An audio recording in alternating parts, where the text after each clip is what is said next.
إن الله وملائكته يصلون على النبي يا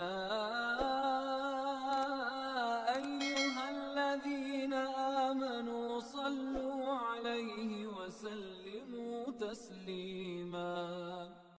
Kejadian Isra dan Mi'raj terjadi setahun sebelum hijrah Nabi SAW ke kota Madinah. Jadi tepatnya tahun 12 ya dari masa penobatan Nabi.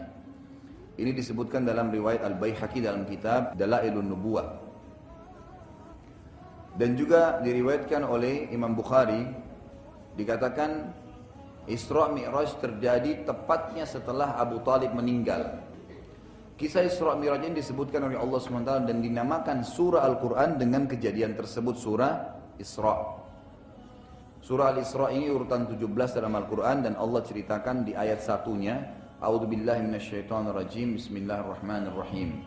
Subhanalladzi asra bi'abdihi laylan minal masjidil harami ilal masjidil aqsa alladzi barakna hawlahu linuriyahu min ayatina innahu huwas sami'ul basir. Maha suci Allah yang telah memperjalankan hambanya pada suatu malam dari Al-Masjidil Haram ke Masjidil Aqsa yang telah kami berkahi sekelilingnya agar kami perlihatkan kepadanya sebagian dari tanda-tanda kebesaran kami. Perhatikan terjemahannya ya. Ini maksudnya Isra dan Mi'raj untuk ini. Bukan hanya perintah sholat, tapi diperlihatkan kepadanya kepada Nabi Muhammad SAW sebagian tanda-tanda kebesaran kami. Sesungguhnya Dia Allah adalah zat yang maha mendengar lagi maha mengetahui. Masjidil Haram adalah Masjid Haram di Mekah. Dan Masjidil Aqsa adalah masjid yang ada di Palestina. Pada saat akan terjadi Isra dan Mi'raj, pada malam itu terjadi pembelahan dada Nabi SAW yang kedua kalinya. Yang pertama kali masih ingat kapan? Pembelahan dada? Waktu umur beliau 6 tahun. Waktu beliau masih tinggal bersama dengan Halimah Sa'diyah di padang pasir. Yang kedua sekarang terjadi ya sebelum Isra dan Mi'raj terjadi pembelahan dada yang kedua oleh Jibril alaihissalam, sebagaimana dijelaskan dalam Sahihain hadis Bukhari Muslim dari Anas radhiyallahu anhu bahwasanya Abi Dzar radhiyallahu anhu bercerita tentang Nabi SAW. Ia berkata, atap rumahku terbuka saat aku masih di Mekah. Maksudnya ini malam Isra itu Nabi SAW ceritain. Jadi atap rumahku tiba-tiba terbuka pada malam itu. Lalu Jibril turun dan membelah dadaku lalu mencucinya dengan air Zam-Zam. Kemudian Jibril alaihissalam mendatangkan sebuah piring dari emas yang penuh dengan hikmah dan iman dan menuangkannya pada dadaku lalu menutupnya kembali. Kemudian Jibril memegang tanganku dan membawaku naik ke langit.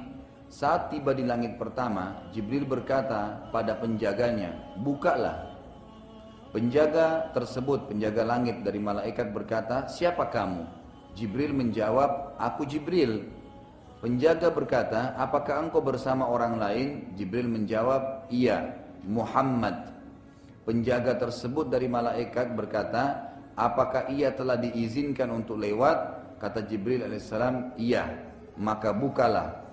Maka dibukalah pintu langit pertama. Ada beberapa riwayat Bukhari yang lain menjelaskan, kata Nabi SAW, pada malam aku diisrakan, aku dijalankan malam hari, aku sempat tertidur. Lalu aku melihat datang kepadaku Jibril dan bersamanya Burak. Nah, Burak ini disebutkan dalam beberapa riwayat lain adalah seekor kuda berwarna putih yang memiliki 2 buah sayap. Kata Nabi SAW, yang Burak itu ya kecepatannya di mana dia letakkan kakinya maka langsung sampai ke ujung pandangan mata. Jadi cepat sekali gitu perjalanannya. Lalu kemudian membawaku ke langit.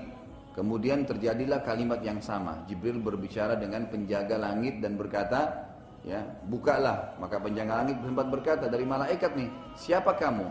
Padahal sebenarnya Jibril alaihissalam ini adalah pimpinan malaikat. Pimpinan para malaikat. Kata sebagian ulama hadis, berarti pintu langit itu tertutup rapat dan juga menjadi hijab terhadap para malaikat. Jadi malaikat sendiri tidak bisa melihat ada apa di belakangnya langit itu. Mereka pun tertutup.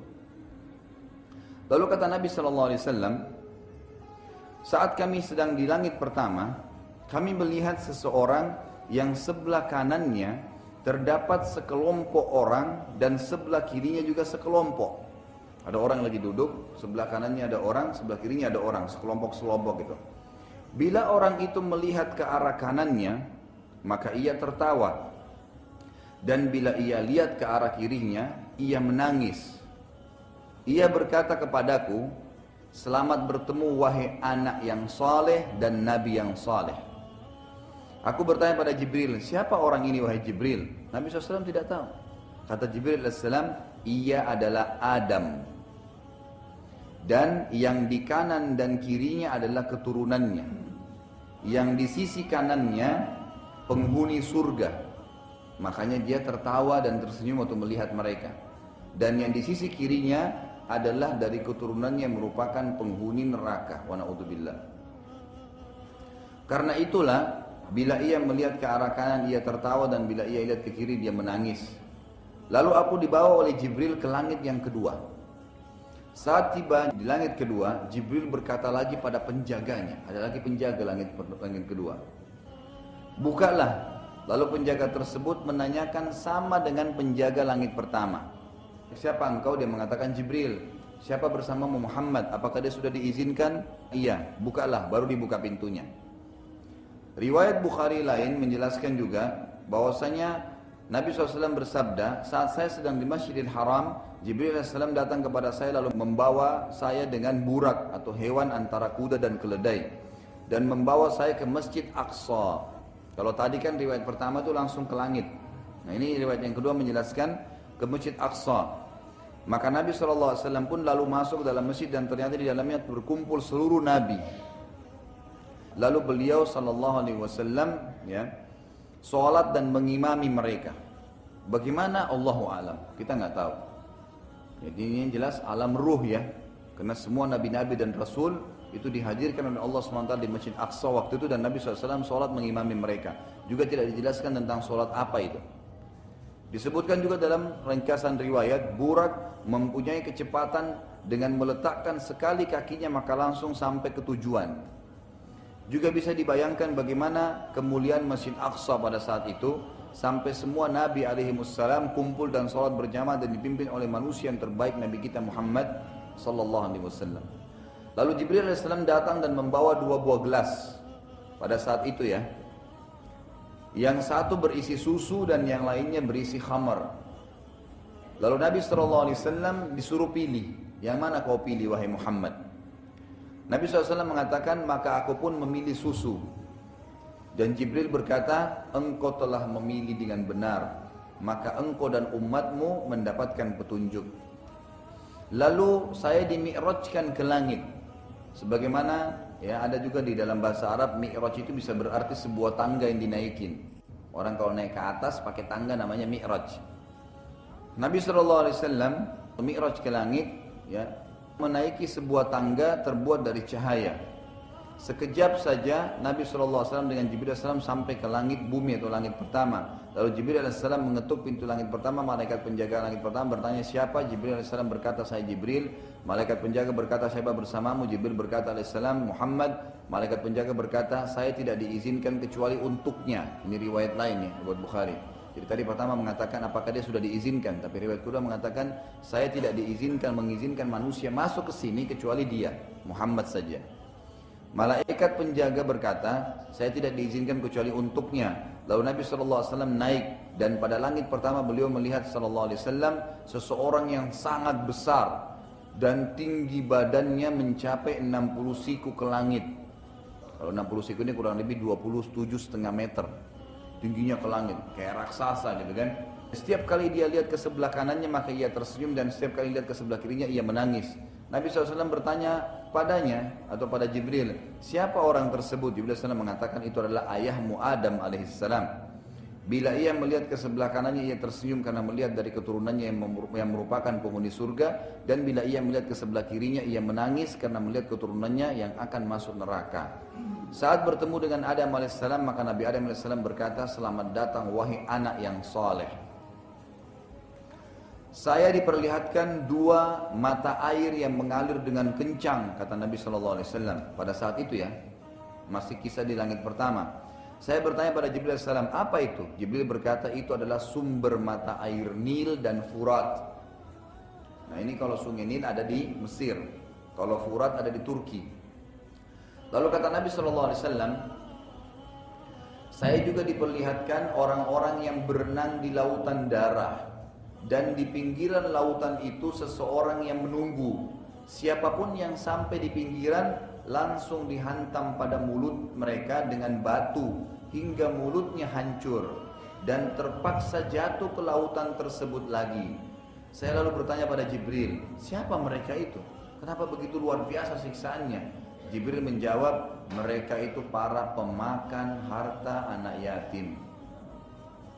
Yang ketiga kata Nabi SAW, aku diperlihatkan orang-orang yang perutnya penuh dan membesar, dan tiba-tiba saja segerombolan orang diseret dengan keras dan menginjaki perut-perut mereka. Lalu saya bertanya pada Jibril, siapa mereka wahai Jibril? Jibril AS mengatakan, yang diinjaki perutnya tadi membengkak itu adalah orang-orang yang memakan riba. Dan yang menginjaki mereka adalah keluarganya Fir'aun yang setiap pagi dan sore dibawa ke neraka. Yang keempat, saya diperlihatkan orang-orang yang ditawarkan di hadapannya makanan yang baik dan juga makanan yang busuk. Tetapi anehnya, orang-orang ini malah memilih makanan yang busuk. Lalu saya bertanya pada Jibril AS, siapa mereka? Jibril menjawab, mereka para pezina. Ini kenapa? Karena mereka pada saat di dunia disodorkan cara hubungan biologis yang halal, mereka pilih yang haram. Maka mereka tidak memilih makanan yang baik. Lalu kata Nabi SAW selanjutnya, lalu saya naik ke langit kedua, dan di sana saya melihat dan menemukan dua nabi yang berhubungan kerabat secara langsung. Mereka adalah Isa dan Yahya alaihimassalam. Isa berkulit putih dan rambutnya berminyak, seakan-akan baru saja mandi. Dan Isa alaihissalam tidak tinggi juga tidak pendek. Keduanya berkata kepadaku, selamat datang wahai saudaraku yang soleh. Lalu aku dinaikkan ke langit yang ketiga, dan aku menemukan di sana Yusuf alaihissalam. Dan Nabi SAW mengatakan, aku benar-benar kagum melihatnya dan benar ia telah dikaruniakan setengah kegagahan dunia. Kemudian langit yang keempat, aku bertemu dengan Idris alaihissalam. Ini Allah SWT mengatakan, dan kami tinggikan derajatnya Idris, ditaruh di langit keempat, yang berkata kepadaku, selamat datang wahai Nabi yang soleh dan saudaraku yang soleh. Lalu aku dinaikkan di langit yang kelima, terdapat Harun alaihissalam, adiknya Nabi Musa alaihissalam, yang berkata, selamat bertemu wahai Nabi yang soleh dan saudaraku yang soleh. Lalu aku naik ke langit ketujuh, terdapat Musa alaihissalam, yang berkulit hitam, kurus dan bertubuh tinggi, yang berkata, selamat bertemu wahai Nabi soleh dan saudaraku yang soleh. Lalu aku naik ke langit ketujuh, dan di sana terdapat Baitul Ma'mur. Baitul Ma'mur ini tempat tawafnya para malaikat, sama kalau kita di dunia ini Ka'bah. Lalu kata Nabi SAW, pada Baitul Ma'mur ada seorang yang sudah tua dan sedang bersandar padanya, dan ia adalah orang yang paling dekat dengan Nabi kalian wajahnya. Lalu aku bertanya, siapakah orang itu? Ternyata dia adalah Ibrahim alaihissalam. Dan Ibrahim alaihissalam berkata, selamat datang wahai anakku yang soleh. Lalu saya bersama Jibril alaihissalam sampai ke Sidratil Muntaha. Yang Sidratil Muntaha itu tidak bisa lagi digambarkan indahnya, karena penuh dengan daun-daun sebesar kuping gajah dan dipenuhi dengan perhiasan. Pada saat itu Jibril alaihissalam berubah menjadi poster aslinya malaikat. Jadi tadi waktu datang masih seperti manusia. Sampai ke langit ketujuh, barulah Jibril alaihissalam kembali sebagai poster malaikat. Ini Allah ceritakan dalam surah An-Najm, urutan 53 ayat 13 sampai 18. Dan sesungguhnya Muhammad telah melihat Jibril itu dalam rupa yang aslinya pada waktu yang lain. Ayat 13, ayat 14-nya yaitu di Sidratil Muntaha. Apa itu Sidratil Muntaha? Adalah tempat tertinggi di atas langit ketujuh. Ya. Ayat ke-15, di dekatnya Sidratul Muntaha itu ada surga tempat tinggal. Kemudian ayat ke-16, Muhammad telah melihat Jibril ketika Sidratul Muntaha diliputi oleh sesuatu yang meliputinya. Artinya kelihatan keindahannya. Kata Nabi SAW, saya tidak bisa menggambarkan indahnya karena luar biasanya gitu. Lalu ayat 17, penglihatannya Muhammad tidak berpaling dari yang dilihatnya itu dan tidak pula melampauinya. Artinya terkagum-kagum melihat keadaan Sidratul Muntaha dan juga melihat Jibril dengan poster aslinya sebagai malaikat. Kemudian di ayat 18 dikatakan, sesungguhnya dia, Muhammad telah melihat sebagian tanda-tanda kekuasaan Tuhannya yang paling besar. Makanya melihat 7 lapis langit, penghuninya dari malaikat, ruh para nabi-nabi gitu kan, Baitul Ma'mur di sana, Sidratul Muntaha dan seterusnya. Saat itu Jibril AS tidak melanjutkan perjalanan dengan Nabi SAW dan Jibril AS berkata, saya hanya diperintahkan sampai di sini.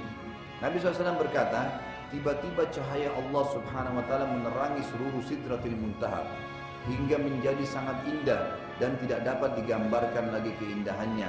Dan Nabi SAW diajak berbicara oleh Allah Subhanahu wa taala tanpa perantara, dan pada saat itu Allah Subhanahu wa taala menyampaikan tentang perintah mengerjakan sholat. Kemudian awalnya diperintahkan 50 waktu sholat dan akhirnya dimudahkan sampai menjadi 5 waktu sholat. Tapi 5 waktu sholat pahalanya sama dengan 50 waktu sholat. Kisahnya adalah saat Nabi SAW kembali ya, ke langit tertentu yang bertemu dengan Musa AS. Musa AS berkata, apa yang telah dicatatkan Allah untuk umatmu? Kata Nabi SAW, 50 waktu sholat. Kata Musa AS, kembalilah, mintalah kepada Allah agar diringankan karena umatmu yang sangat lemah. Maka Nabi SAW kembali terus meminta. Ada sebagian athar mengatakan, ya, atau riwayat yang sahih, itu Allah SWT kurangi, setiap minta 5 waktu sholat dikurangi.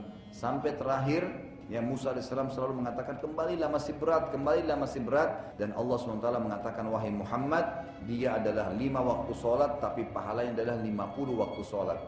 Tetap pahalanya besar, karena kita kan setiap satu pahala dilipat gandakan menjadi 10 kali lipat khusus untuk Muhammad SAW.